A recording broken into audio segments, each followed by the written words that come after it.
Hola, bueno, mi nombre es Matías Natanael Miroñuc, soy estudiante de la Ingeniería Industrial de la Universidad Nacional del Chaco Austral.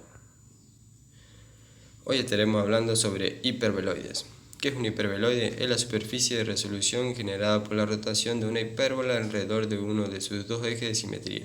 Dependiendo del eje, el hiperveloide puede ser de una hoja o dos hojas. Hiperveloide de una hoja, hiperveloide de dos hojas. Ahí vemos su gráfica.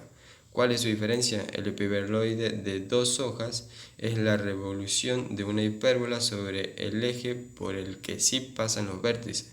Al rotarse respecto al eje Y se obtiene un hiperveloide de una hoja, pero al rotarse respecto al eje X el resultado es una hipérbola de dos hojas. Hoy estaremos hablando sobre hiperveloide de dos hojas.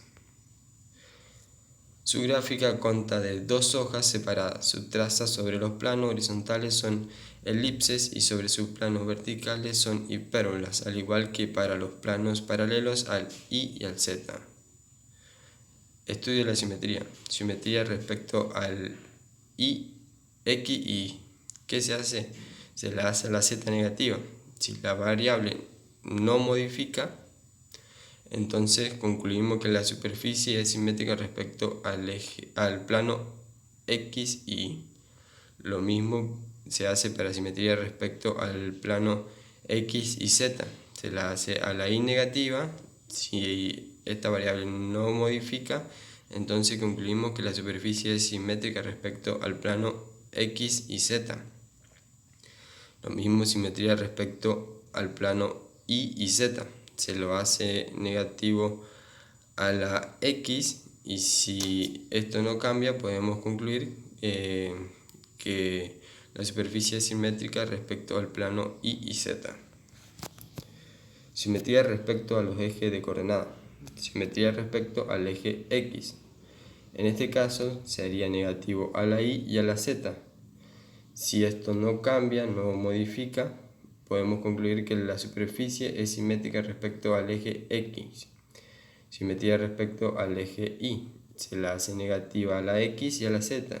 Si estas variables no se modifican, podemos concluir que la superficie es simétrica respecto al eje Y.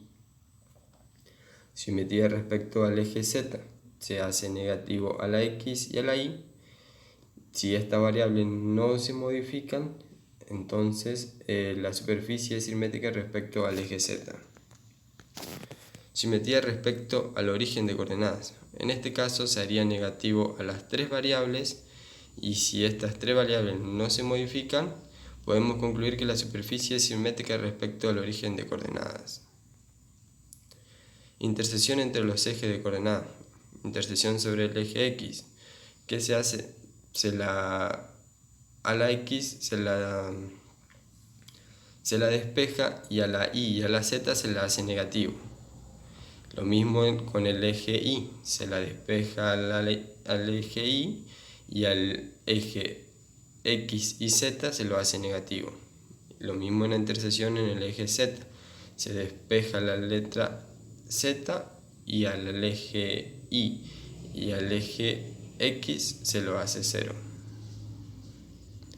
Intersección entre los planos de coordenadas. Intersección con el plano X y Y. A la Z se lo hace 0.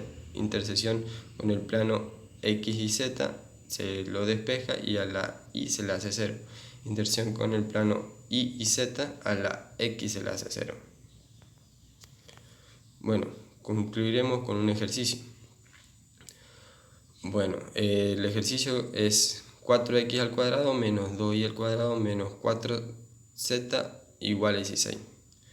¿Qué hacemos? Bueno, lo dividimos a todo por 16, así el término independiente se nos hace 1.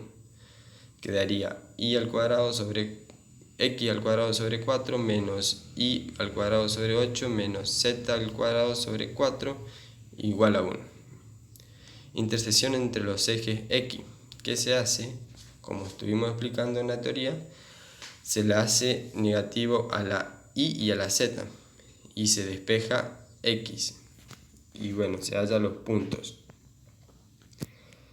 En este caso la intersección con el eje y no hay intersección porque da un signo negativo sobre una raíz. Entonces no hay intersección. Lo mismo pasa con la intersección con el eje Z. No se puede, no hay intersección. Trazar sobre los planos de coordenadas. Bueno, en este caso se le hace negativo, sería al plano Y, X y Y, a la Z se le hace negativo. Lo mismo en el plano X y Z, a la Y se le hace negativo, y lo mismo en el plano X y Y, a la X se le hace, Z y Y, a la X se le hace negativo, a la X se le hace 0. Trazar sobre los planos de coordenadas. Bueno, en este caso, en el plano X y Y se le hace negativo a la Z porque el plano es X y Y, entonces sería negativo a la Z. Y bueno, y si esta variable no cambia, entonces podemos decir que la variable, concluimos que la variable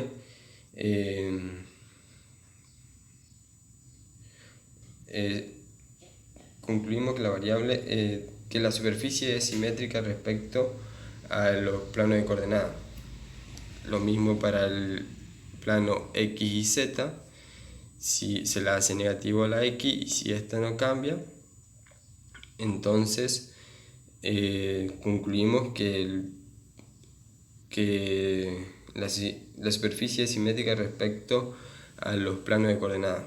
Lo mismo para Y y Z. Respecto al eje de coordenadas, en el eje X se le hace negativo a la Y y a la Z. Si estos dos variables no modifican, podemos concluir que la superficie es simétrica respecto al origen de coordenadas. Lo mismo al eje Y, si se le hace negativo a la X y a la Z, si estas variables no se modifican, concluimos que la superficie es simétrica respecto al origen de coordenadas. Lo mismo para Z sería. Y bueno, así concluimos el ejercicio. Después se lo grafica, que el gráfico quedaría algo así. Y bueno, para terminar les dejo un ejercicio para que lo practiquen. Muchas gracias, hasta la próxima.